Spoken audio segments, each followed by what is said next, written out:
বুদ্ধিমত্তার আগ্রাসনে কাঁপছে কর্পোরেট দুনিয়া। ভারতের সবচেয়ে বড় আইটি প্রতিষ্ঠান টিসিএস ছাঁটাই করতে চলেছে 12,000-এর বেশি কর্মী। তবে কি সত্যি এআই এর উত্থান মানে চাকরি হারানোর সূচনা?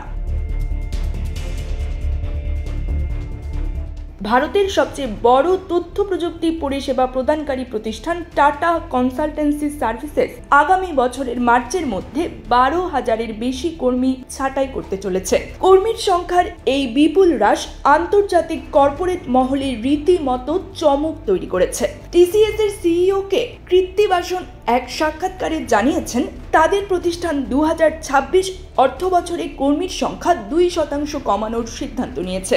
এই সিদ্ধান্ত চলতি অর্থ বছর থেকে শুরু হয়ে চলবে মার্চ পর্যন্ত। এই পদক্ষেপের ফলে সংস্থাটির মধ্যম ও ঊর্ধ্বতন ব্যবস্থাপনা স্তরের প্রায় 12,200 কর্মীর চাকরি ঝুঁকিতে পড়বে বলে জানা গেছে। টিসিএস জানিয়েছে, এই কর্মী ছাঁটাইয়ের মূল কারণ হল কৃত্রিম বুদ্ধিমত্তা এবং অন্যান্য নতুন প্রযুক্তির ব্যবহার বৃদ্ধি।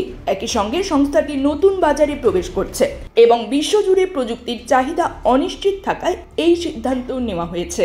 টিসিএস আশ্বস্ত করেছে, এই পরিবর্তনের কারণে ক্লায়েন্টদের পরিষেবায় কোনো প্রভাব পড়বে না।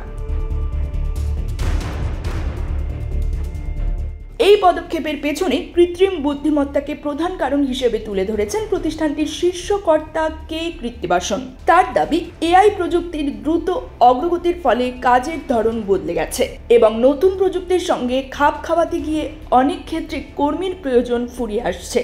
সিইও কৃত্তি বাসনের ভাষায়, এই সিদ্ধান্ত মোটেই সহজ ছিল না, বরং এটা আমার সিইও জীবনের সবচেয়ে কঠিন সিদ্ধান্ত। কিন্তু প্রযুক্তির জগতে আমরা নতুন এক দিগন্তে প্রবেশ করছি। ভবিষ্যতের জন্য আমাদের প্রস্তুত থাকতে হবে। বর্তমানে টিসিএস এর মোট কর্মীর সংখ্যা 6,13,000-এর বেশি। তাদের মধ্যে প্রায় 12,200 কর্মীকে বিদায় জানানো হবে। প্রতিষ্ঠানটির তরফে জানানো হয়েছে, ছাঁটাই হওয়া কর্মীরা নোটিশ পিরিয়ডের সুবিধা ছাড়াও পাবেন বাড়তি ছুটি, বীমা ও প্রস্থান প্যাকেজ। এই ঘটনায় শুধু টিসিএস নয়, গোটা ভারতীয় তথ্য প্রযুক্তি খাতেই এক অদ্ভুত অনিশ্চয়তা তৈরি হয়েছে।